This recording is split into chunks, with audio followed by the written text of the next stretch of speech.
बिस्मिल्लाहिर्रहमानिर्रहीम अस्सलाम वालेकुम रहमतुल्लाह। जिस तरीके से इंडिया की जानिब से हर मामले के ऊपर और ख़ास तौर पर ऑपरेशन सिंदूर के ऊपर बड़ी प्रेस ब्रीफिंग की जाती है, वहाँ पर कभी कोई आ रहा है, कभी कोई आ रहा है, कभी कोई आ रहा है, कभी उनकी जानिब से मिनिस्ट्री ऑफ फॉरेन अफेयर्स की जानिब से बंदे को भेजा जाता है, नुमाइंदे को भेजा जाता है, सेक्रेटरी को भेजा जाता है, वो आके प्रेस कॉन्फ्रेंस करता है। कभी उनके मिलिट्री के लोग आते हैं ख़ास तौर पर, क्योंकि अब इन लोगों ने नाम दिया हुआ है इस ऑपरेशन को, ऑपरेशन सिंदूर का। अब इसके ऊपर उनकी जानिब से एक तो ख़वातीन प्रेस कॉन्फ्रेंस करने के लिए आती हैं, जिसमें आजकल कर्नल सोफिया कुरैशी बड़ी मशहूर है, फेमस है, उसकी जानिब से प्रेस कॉन्फ्रेंस की जाती है।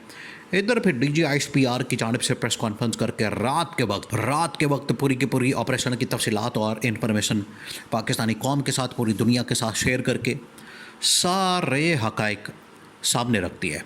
ये जो प्रेस कॉन्फ्रेंस की गई, इसके अंदर 3-4 बड़ी अहम तरीन बातें की गई हैं। एक तो सवालात का सिलसिला, फिर उसके बाद जो पाकिस्तान इंडिया के दरमियान मामला हुआ, जंग हुई, उसके बारे में ये तमाम की तमाम चीज़ें DGISPR की जानिब से वाज़ेह कर दी गई, सामने रखती हैं और पूरी कौम को और दुनिया को बताती हैं। सबसे पहले तो ये बताया गया, देखें ये जो इस वक्त बात होती है कि पाकिस्तान को बड़ा नुकसान पहुंचाया गया, पाकिस्तान की एयर बेसेस को, पाकिस्तान की यहाँ पर जितनी एयर बेसेस मौजूद हैं, यहाँ पर तकरीबन कोई 3 एयर बेसेस को, फिर उसके बाद 100 के करीब जो ड्रोन मारे गए, यहाँ पर फायर किए गए, पाकिस्तान की जानिब भेजे गए, उनको गिरा दिया गया।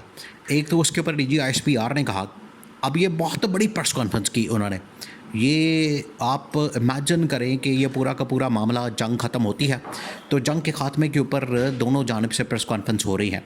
तो पाकिस्तान की DG ने, ISPR की DG ने प्रेस कॉन्फ्रेंस करके सारे हक़ाइक़ सामने रख दिए। उन्होंने कहा कि सबसे पहले ये जो इंडिया की जानिब से हमला किया गया, सारा ये सिविलियन आबादी के ऊपर हमला किया गया, और सिविलियन आबादी के ऊपर हमला करके इन्होंने पाकिस्तान को नुकसान पहुंचाया, पाकिस्तान के लोगों को नुकसान पहुंचाया। आप इससे अंदाज़ा करें कि एक यहाँ पर 7 साल का बच्चा, फिर ख़वातीन, फिर बूढ़े लोगों को मार दिया गया। एक 7 साल का बच्चा, अब आप इमेजिन करें 7 साल का बच्चा, क्या वो दहशतगर्द है? क्या उसने दहशतगर्दी की है? क्या उसने पहलगाम का वाक़या किया है? क्या उसने जाके वहाँ पर ये गोलियाँ मारी हैं? क्या उसने जाके वहाँ पर ये दहशतगर्दी की है? आप अंदाज़ा करें इस बात का कि इस कदर ये नरेंद्र मोदी की जानिब से, भारत की जानिब से, इंडिया की जानिब से ये दहशतगर्दी पाकिस्तान के ऊपर की जा रही है। ये होती है दहशतगर्दी असल में, जो इंडिया कर रहा है, जो इंडिया की जानिब से की जा रही है। तो इसका DGISPR की जानिब से जवाब दिया गया। DGISPR ने इसके ऊपर, देखिए इसमें इमरान खान के मतलब भी सवाल किया गया, पाकिस्तान की इंटरनल सिचुएशन। इस वक्त सारी की सारी तवज्जो वैसे तो पाकिस्तान इंडिया के कॉन्टेक्स्ट के अंदर लगी है कि पाकिस्तान और इंडिया के दरमियान जो जंग हुई, पाकिस्तान ने किस तरह से रिस्पॉन्स दिया, इंडिया की जानिब से किस तरह का रिस्पॉन्स दिया गया, इसके ऊपर सारी डिस्कशन हो रही है, इसके गर्द सारा ये मामला चल रहा है। लेकिन उसमें इमरान खान का भी जिक्र किया गया, इमरान खान के मतलब भी बात की गई, और शहबाज शरीफ की हुकूमत की नाकामी, इनकी फेलियर, इनकी कारकर्दगी, इनकी परफॉर्मेंस और इनकी जो पूरे सिनारियो के अंदर, सिचुएशन के अंदर जो इनकी नाकामी के मुंह बोलते सबूत और शवाहिद और एविडेंस, वो सारे जब सामने आए तो इसके ऊपर भी फ़ौज ने बहुत ज़्यादा इनको आड़े हाथों लिया। फ़ौज ने कहा कि ये तो बिल्कुल ही ऐसे ऑपरेट कर रही है, इस तरह से फंक्शन कर रही है कि जैसे इनको पता ही नहीं, इनका कोई लेना देना नहीं, ये इंटरेस्ट ही नहीं रखते, इनके मफादात के अंदर ये पाकिस्तान का ये मामला शामिल ही नहीं। तो इसके ऊपर DGISPR ने बड़ा खुलकर बात की। अब उन्होंने कहा कि सबसे पहले तो इन्होंने जो नुकसान पहुंचाया पाकिस्तान के अंदर, इन्होंने जो हमले किए, आम शहरियों को निशाना बनाया, लोगों को मारा, एक तो हम बर्दाश्त नहीं कर सकते। दूसरा ये कि फिर उनकी जानिब से ये हमले के बाद पाकिस्तान से बार बार रिक्वेस्ट डाली गई, बार बार ये कहा गया कि आप सीज़ फायर कर लें, आप किसी तरह से हमारे साथ टेबल टॉक करें, बात करें, आप हमारे साथ बैठें, डिस्कशन करें और नेगोशिएट करें ताकि कोई ना कोई रास्ता निकाला जाए। तो उसके ऊपर DGISPR ने कहा कि ये नहीं हो सकता, अब आपके ऊपर हमला किया जाएगा, फिर आपको जवाब दिया जाएगा। अब उसके बाद जो है ये आखिर में फिर सीज़ फायर हो गया। तो उन्होंने कहा कि ये असल में इंडिया की रिक्वेस्ट के ऊपर डोनाल्ड ट्रंप ने ये सीज़ फायर करवा दिया है। अब बात आती है इंटरनल और इमरान खान के मतलब।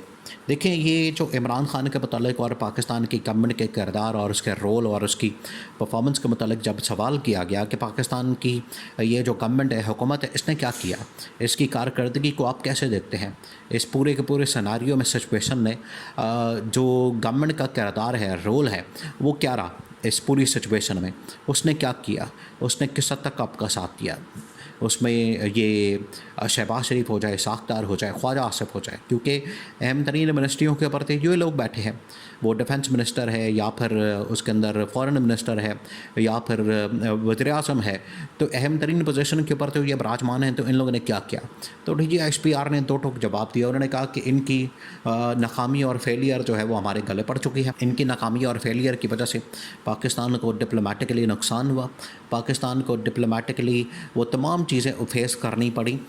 ये ना इंगेज करते हैं, ना किसी मुल्क के साथ बात करते हैं, ना इनके अंदर कम्युनिकेशन की स्किल मौजूद है, ना आज के दौर के तकाज़े और उसके रिक्वायरमेंट्स को समझते हैं, ना इनको डिजिटल मीडिया के ऊपर। आप इस अंदाज़ा करें कि उन्होंने कहा कि ये आज असल में पाकिस्तान में बात हो रही है कि डिजिटल सोशल मीडिया के ऊपर जिस तरीके से पाकिस्तान और PTI वालों ने, ये पाकिस्तान तहरीक इंसाफ वालों ने ये जिस तरीके से यहाँ पर इस बयानिया को, इंडिया के बयानिया को मुस्तरद किया, उनका जवाब दिया, उनको काउंटर किया और हर स्टेज के ऊपर उनका रिप्लाई किया, इनको रिस्पॉन्स दिया।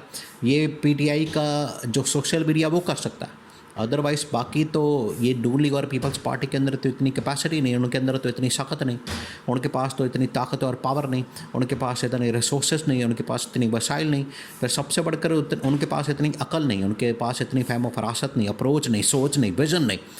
तो ये सारा कुछ तो फिर सारा PTI ने किया।